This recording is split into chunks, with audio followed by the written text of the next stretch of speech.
नमस्कार, मैं मुकेश कुमारी, व्याख्याता बियानी गर्ल्स बीएड कॉलेज।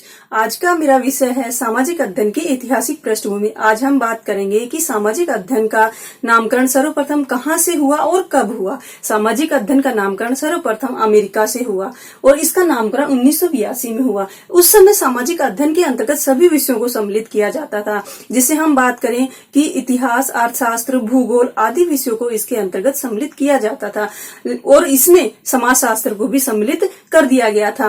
लेकिन अब हम ये कहते हैं कि सामाजिक जो अध्ययन है वो अपने आप में एक अलग ही विषय है, या हम ये कहें कि सामाजिक अध्ययन जो है वो सभी विषयों का एक सम्मिलित रूप है। 1916 ईस्वी तक सामाजिक अध्ययन के स्वरूप को मान्यता प्राप्त नहीं हुई थी। काफी गहन अध्ययन करने के पश्चात भी हम सामाजिक अध्ययन को एक अलग विषय के रूप में नहीं मान सकते थे। लेकिन 1921 में एक राष्ट्रीय परिषद का गठन किया गया। उस परिषद में यह रखा गया कि सामाजिक अध्ययन जो विषय है उस पर एक गहन अध्ययन किया जाए, ताकि हम सामाजिक अध्ययन के स्वरूप की जानकारी ठीक प्रकार से प्राप्त कर सके कि सामाजिक अध्ययन जो है वो सभी विषयों का सम्मिलित रूप है या अपने आप में एक अलग विषय है। लेकिन काफी शोध करने के बाद में यह बात सामने आई कि सामाजिक अध्ययन जो है वो अपने आप में एक अलग ही विषय है और इसको अपने आप में अलग ही मान्यता प्रदान की जानी चाहिए। इसके लिए 1934 में सोशल स्टडीज पर एक कमीशन की नियुक्ति की गई और इस कमीशन का उद्देश्य रखा गया कि संपूर्ण रूप से सामाजिक अध्ययन पर एक गहन शोध कार्य किया जाए, ताकि हम इस चीज का पता लगा सके कि सामाजिक अध्ययन के अंतर्गत हम किस प्रकरणों को सम्मिलित करें और सामाजिक अध्ययन के अंतर्गत कौन कौन से प्रकरण सम्मिलित हैं, जिससे कि हम सामाजिक अध्ययन को एक अलग से एक सामाजिक अध्ययन के स्वरूप को एक अलग नाम दे सकें। इस प्रकार से जब सामाजिक अध्ययन पर गहन अध्ययन किया गया तो हमारे सामने यह निकल कर आया कि सामाजिक अध्ययन के अंतर्गत समाज से संबंधित जितने भी रीति रिवाज हैं, जितनी भी परंपराएं हैं, इन सब का अध्ययन सामाजिक अध्ययन के अंतर्गत किया जाता है। और ये कहें कि हम समाज के अंदर जितनी भी संस्थाएं हैं, जितने भी संगठन हैं, वो सब सामाजिक अध्ययन के अंतर्गत आते हैं। और 1934 में यह निर्णय निकल कर आया कि सामाजिक अध्ययन को एक विषय के अलग से एक विषय के रूप में मान्यता प्रदान की जाए। हालांकि हम ये कह सकते हैं कि इतिहास, नागरिक शास्त्र, भूगोल ये जो सब विषय हैं ये इसी के से संबंधित विषय हैं, लेकिन इन विषयों को हम इनमें सम्मिलित सामाजिक अध्ययन के अंतर्गत सम्मिलित न करें, बल्कि सामाजिक अध्ययन को एक अलग से नाम दिया जाना चाहिए। और 1934 में सामाजिक अध्ययन को एक अलग से नामकरण दिया गया।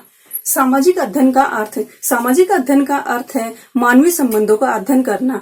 ये हम देखते हैं कि सामाजिक अध्ययन के अंतर्गत हमारे समाज के अंदर जितनी भी समस्याएं हैं, जितने भी हमारे रीति रिवाज हैं, जितनी भी हमारी परंपराएं हैं, उन सब का अध्ययन सामाजिक अध्ययन के अंतर्गत किया जाता है। यदि हम देखते हैं कि प्राचीन समय में समाज में जितनी भी समस्याएं थी वो समस्याएं सरल थी, उन समस्याओं का समाधान हम आसानी से कर सकते थे। लेकिन वर्तमान समय की जब हम बात करते हैं तो वर्तमान समय में समाज में अनेकों ऐसी समस्याएं आती हैं जिन समस्याओं का समाधान हमारे लिए करना बहुत ही मुश्किल हो जाता है। इस प्रकार से यदि हम देखते हैं तो सामाजिक अध्ययन के अंतर्गत समाज से संबंधित जितनी भी समस्याएं हैं या समाज में जितनी भी परंपराएं हैं, जितने भी रीति रिवाज हैं, जितनी भी रूढ़ियां, उन सब का अध्ययन सामाजिक अध्ययन के अंतर्गत किया जाता है। क्योंकि समाज परिवर्तनशील है और जब समाज परिवर्तनशील है तो समय समय पर उनमें हमारी जो परंपराएं हैं, रूढ़ियां हैं, उनमें भी परिवर्तन होता रहता है। इसी संदर्भ में जोरोलमिक के अनुसार उन्होंने कहा कि सामाजिक अध्ययन मानवीय संबंधों का अध्ययन है, कि सामाजिक अध्ययन के अंतर्गत मानव के व्यवहार का अध्ययन किया जाता है। या हम ये देखें कि मानव के जितने भी संबंध होते हैं उन सभी संबंधों का अध्ययन, चाहे वो समाज के साथ हो, चाहे वो परिवार के साथ हो, चाहे वो राष्ट्र या समाज या राज्य किसी के भी साथ मानव का संबंध हो, उन सभी संबंधों का अध्ययन सामाजिक अध्ययन के अंतर्गत किया जाता है। अब वेस्ले के अनुसार सामाजिक अध्ययन उस विषय सामग्री की तरफ इंगित करता है जिनके तथ्य तथा उद्देश्य सामाजिक होते हैं। ये कह रहे हैं कि सामाजिक अध्ययन का उद्देश्य यही होता है कि मनुष्य से संबंधित जितने भी तथ्य हैं, मनुष्य से संबंधित जितनी भी संस्थाएं हैं, जितने भी संगठन हैं, उन सभी संस्थाओं और संगठनों का अध्ययन सामाजिक अध्ययन के अंतर्गत किया जाता है। इस प्रकार हम देखते हैं कि सामाजिक अध्ययन जो है, सामाजिक अध्ययन के अंतर्गत मानव से संबंधित जितने भी विषय हैं उन सभी विषयों का अध्ययन सामाजिक अध्ययन के अंतर्गत किया जाता है। अब हम बात करते हैं सामाजिक अध्ययन की प्रकृति की। सामाजिक अध्ययन समाज के लिए और समाज द्वारा अध्ययन है। सामाजिक अध्ययन की जो प्रकृति है वो बहुत ही विशाल है और विशिष्ट है। सामाजिक अध्ययन के अंतर्गत सभी राज्य, समुदाय, राष्ट्र सभी को हम सम्मिलित करते हैं। या सामाजिक अध्ययन दो शब्दों से मिलकर बनता है, सामाजिक प्लस अध्ययन, जिसके अंतर्गत हम ये कह सकते हैं कि सामाजिक अध्ययन के अंतर्गत समाज से संबंधित रीति रिवाजों परंपराओं का अध्ययन किया जाता है और मानवीय संबंधों की चर्चा सामाजिक अध्ययन के अंतर्गत की जाती है। ये हम कह सकते हैं कि सामाजिक अध्ययन की प्रकृति बहुत ही विशाल है, क्योंकि इस विषय के अंतर्गत सभी संस्थाओं और संगठनों को सम्मिलित किया जाता है जो मानव द्वारा निर्मित होती है।